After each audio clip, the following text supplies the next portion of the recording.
家好，我係 Amy。係啦，咁母親節就嚟到啦，所以一連兩集咧就會同大家整兩款唔同嘅菜式。咁今日咧就會同大家整呢個西班牙蛋餅。咁你可以見到咧，成個蛋餅係煎到好金黃啦，而一切開裡面咧個蛋係好鬆軟㗎，因為個薯仔咧已經係變到好似薯蓉咁嘅口感，再配埋煮到焦糖化嘅洋葱咧，成個蛋餅食落去係好香咯。做法都係好簡單嘅啫，咁我哋即刻開始啦。材料咧就有呢啲，大概可以整到2至3人份量嘅。好，咁我哋而家就可以開始整我哋嘅蛋餅啦。咁就有2款材料要切嘅，包括就係呢個薯仔2隻，咁大概咧就有250克嘅薯仔。另外咧仲有一隻細隻嘅洋葱，咁我哋就可以切咗個洋葱先啦。洋葱就可以將佢切開一半，再切成絲，就係咁樣。咁我哋就可以用碗裝起佢，擺埋一邊。咁薯仔嗰度咧，將佢切開一半，再切片咁就可以噶啦。咁個薯仔咧就係咁樣切成薄片啦，每片大概2mm 厚。切好晒所有材料之後咧，我哋就可以開始將個洋葱啦同埋薯仔咧炒香佢。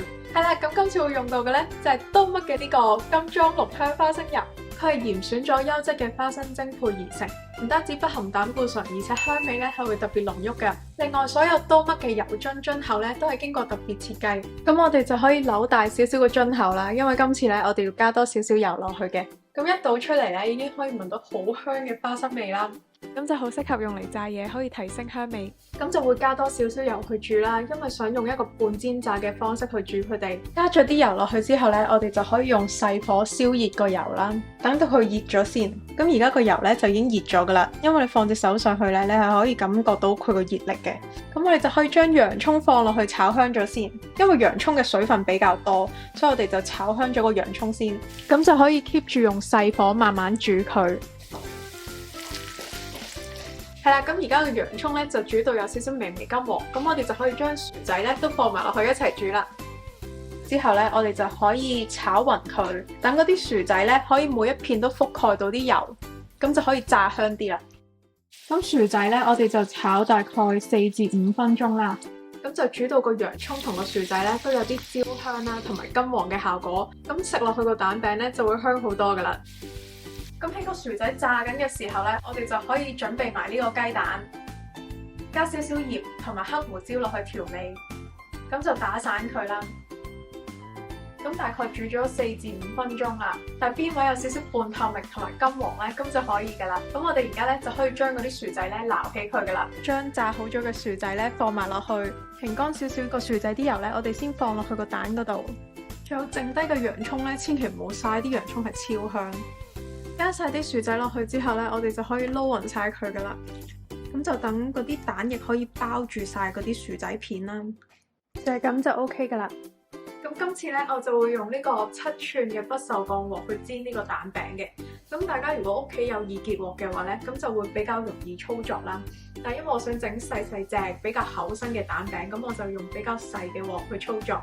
咁如果你係用不鏽鋼鑊又或者係鐵鑊去煎呢個蛋餅嘅話咧，咁就要燒熱咗個鑊先，然之後先再落油。但係如果你係用一啲易潔鑊又或者係有不黏塗層嘅鑊咧，咁就要凍鑊落油。如果唔係咧，就會令到個塗層有損壞噶啦。好，咁我哋而家咧就可以開始煎呢個蛋餅。咁點樣知道個不鏽鋼鑊夠熱未呢？就係我哋可以整濕隻手，然之後滴幾滴水落去。如果個水咧係可以喺個鑊上面跑嘅，而唔係瞬間蒸發喎，咁就代表佢係夠熱啦。咁而家個鑊就燒熱咗啦，咁我哋就可以轉翻細火，將油放落去。咁如果你想個蛋餅食落去咧係有少少窿邊啦，同埋脆少少嘅效果咧，咁我哋就可以加多少少油。然後咧就可以將我哋嘅蛋液都放埋落去噶啦，再鋪平少少嗰啲薯仔。下一步咧，我哋就可以冚蓋啦，等佢慢慢煮，大概4分鐘左右。全程咧都係用細火去煮嘅。咁4分鐘之後咧，我哋就打開蓋啦。你可以見到呢個時候嘅蛋餅邊位咧已經變成金黃色噶啦。咁呢個時候咧，我哋就可以用隻碟幫手啦，將佢冚咗落去個鑊嗰度先，然後反轉。然後咧，我哋就可以將個蛋餅放翻落去煎埋另一面。咁呢一轉咧，我哋煎就唔需要再冚蓋噶啦，就直接煎多4分鐘，直至到佢底面咧都係金黃色，咁就完成噶啦。4分鐘就結束啦，係熱辣辣嘅蛋餅。咁我哋就可以將佢上碟啦，冇所謂噶，就咁放落去就得噶啦。佢個邊位係好似半煎炸咁樣嘅蛋餅，你仲係可以聽到嗰啲油脂碌碌碌嘅聲音。咁喺食之前呢，我哋就可以加少少海鹽上去啦。如果想再靚啲嘅話呢，就可以加少少番西碎上去做裝飾。係啦，咁話咁快呢，我哋嘅西班牙蛋餅就完成啦。好啦，咁我就唔客氣啦，等我切開俾大家睇下啦。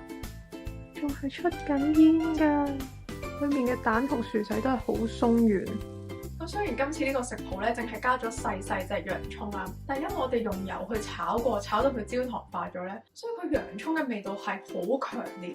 你每一啖都可以食到洋葱嘅香味咯，跟住啲薯仔又好腍，係仍然有一片片一層層嘅口感。跟住嗰啲蛋餅咧又煎到好香脆，再加埋面頭嗰啲少少海鹽咧，食落去鹹鹹香香咁樣，係好好食㗎。同埋因為個薯仔咧用咗油去半煎炸過啦，所以佢係有一種好細滑嘅口感，就唔會話係好粉好乾嘅感覺。大家一定要整俾自己同埋屋企人試下，因為真係好食，係勁香。無論係個蛋啦，定係個洋葱加埋一齊咧，真係好香嘅。面頭有一塊勁脆嘅薯片。係啦，咁今次呢個西班牙蛋餅咧就完成啦，希望大家會中意今次嘅分享。如果中意嘅話咧，記得俾條片一個 like， 同埋撳埋訂閱個掣之餘，再撳埋隔離個啷啷，咁你先會收到出片嘅通知嘅。如果你都整咗呢個西班牙蛋餅嘅話咧，歡迎大家 send 相俾我，又或者 tag 我，大家可以睇到你哋完成品圖。另外我都將多乜嘅產品資訊咧放咗喺下面嘅資訊欄，咁大家有興趣就可以撳落去睇下啦。咁有咩片想我拍嘅話咧，都可以留言同我講。咁多謝大家睇晒今次呢條片，咁我哋下條片再見啦，拜拜。太好食，所以我決定要食多一嚿。佢好腍，好容易就可以切開，唔係講笑，勁香洋葱味。